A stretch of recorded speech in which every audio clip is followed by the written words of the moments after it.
शिक्षक शिक्षिकाओं की आवश्यकता है कक्षा 9 से 12 तक। कम फीस, अनुभवी शिक्षकों द्वारा अध्यापन, खेल का मैदान, सुसज्जित लैब, कमजोर बच्चों पर विशेष ध्यान, शासन के अनुसार किताबें फ्री। बमोरी विधानसभा के अंतर्गत आने वाले 4 गांवों के किसानों पर संकट के बादल गहराते जा रहे हैं। पूनमखेड़ी निवाड़ी डैम परियोजना के चलते गांव की लगभग 4000 बीघा कृषि भूमि डूब क्षेत्र में आ रही है, जिससे हजारों किसान बेरोजगार होने की कगार पर हैं। अपनी जमीन और भविष्य को बचाने की गुहार लेकर ग्राम मानपुर, अहमदपुर, पिपरोदा, हारू और अंडेला के सैकड़ों किसानों ने कलेक्ट्रेट पहुंचकर जोरदार प्रदर्शन किया और जिला प्रशासन के साथ केंद्रीय मंत्री ज्योतिरादित्य सिंधिया को विज्ञापन भेजा। किसानों ने बताया कि वे अनुसूचित जाति, जनजाति और अन्य पिछड़ा वर्ग से आते हैं और कृषि ही उनका एकमात्र आजीविका का साधन है।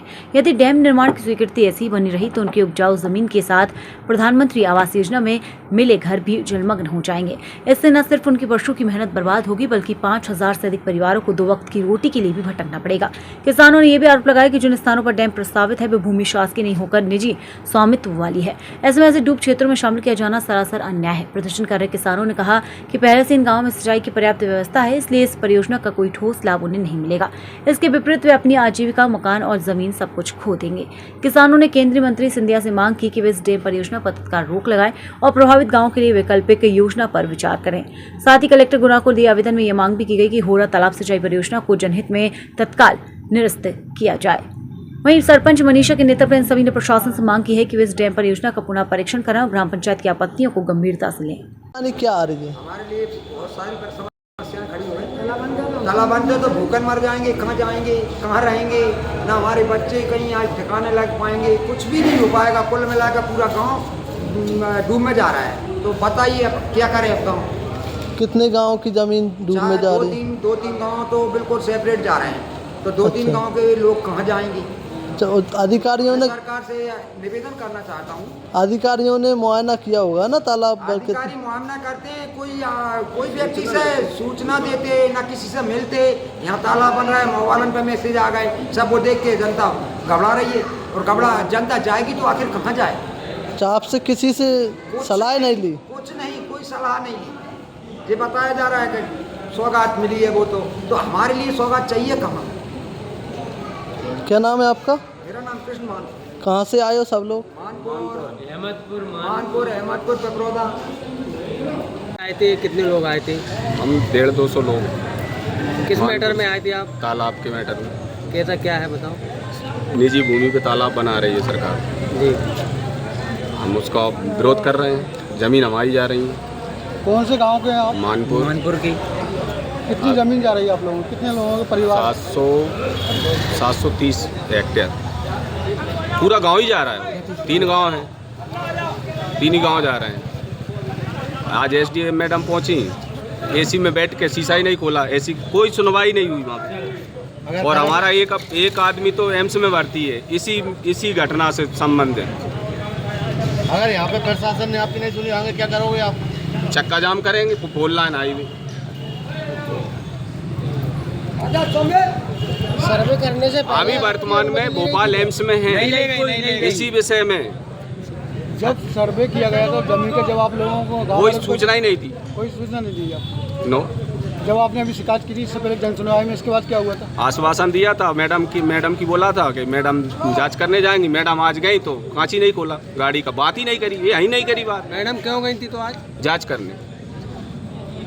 उस दिन कलेक्टर साहब ने बोला था जांच करने की, तो आज मैडम गई थी तो बस रोड पे से गाड़ी का शीशा ही नहीं खोल, किसी से बात ही नहीं करी उन्होंने। एसडीएम मैडम शिवानी पांडे जी, हमने आपसे बात नहीं की? कोई बात नहीं करी, गाड़ी का शीशा ही नहीं खोला। बात क्या, वो तो अगर प्रशासन काम चालू करता है तो फिर आप क्या विरोध करेंगे? अगर कैंसिल नहीं होता तो?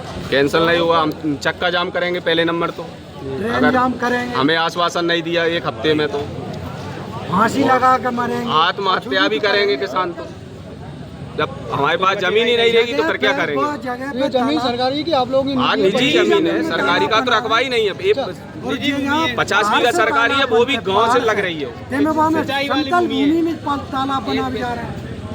पहाड़ भी नहीं है वहाँ तो, जिस चीज की और आसपास के कोई से भी गांव की इस तालाब को जरूरत नहीं है। सब सिंचित भूमि है। सबकी पहले वो अगर आसपास की जमीनें भी देखें ना, पटवारियों से आसपास की जो गांव है, 26 गांव को निकाल के दे रहे हैं, पूरी सिंचित जमीन है अभी। वर्तमान में तहसील में पूरी सिंचित जमीन है, फिर जरूरत किसको है इसकी? मतलब कैनाल की जरूरत नहीं है। कहीं से कहीं तक तालाब जो 26 गांव निकाले हैं ना, उनको भी जरूरत नहीं है, उनकी खुद सिंचित जमीन है। क्या समस्या लेके यहाँ समस्या एक हमारे यहाँ कोई तालाब बनाया जा रहा है जो कि 3700 हेक्टेयर में जिसका निर्माण किया जा रहा है, और जिसमें सरकारी ज़मीन वैसे तो बताती है सरकार की 40% सरकारी ज़मीन होना ज़रूरी है, जिसमें 50 बीघा सरकारी ज़मीन वो भी नदी के किनारे की ली जा रही है, और जिसमें तला का वो भी बन गया, DPR भी बन गया। आज SDM मैडम गई थी, सिंचाई विभाग के SDO साहब भी गए थे, तो वो गांव वालों की सलाह लेने गए थे कि बनाया जाए या नहीं बनाया जाए। तो 3-4 गांव के लोग खड़े भी रहे वहाँ, 400-500 लोग, ना किसी से कोई बात की और गाड़ी घुमाई और वापस आ गए। और पूरी सिंचाई की ज़मीन है, मतलब ना कोई पानी की ज़रूरत है, ना किसी को बिल्कुल वाटर लेवल की कमी है, ना कोई चीज़ है, मतलब इस तरीके से ज़बरदस्त बनाया जा रहा है। आप लोग क्या चाहते हैं? हम ये चाहते कि ना बने, और हमने सिंधिया जी को भी उस दिन सिंधिया जी को भी आवेदन दिया था। उस दिन सिंधिया जी ने समझ लिया, उन्होंने बोला कि मेरी नॉलेज में है। इसके बाद सिंधिया जी ने कुछ मतलब वहाँ से ना कोई लेटर आया, उनका कलेक्टर साहब को उस दिन सुनवाई में मिले थे, उसका भी कोई फ़र्क नहीं पड़ा उन लोगों को।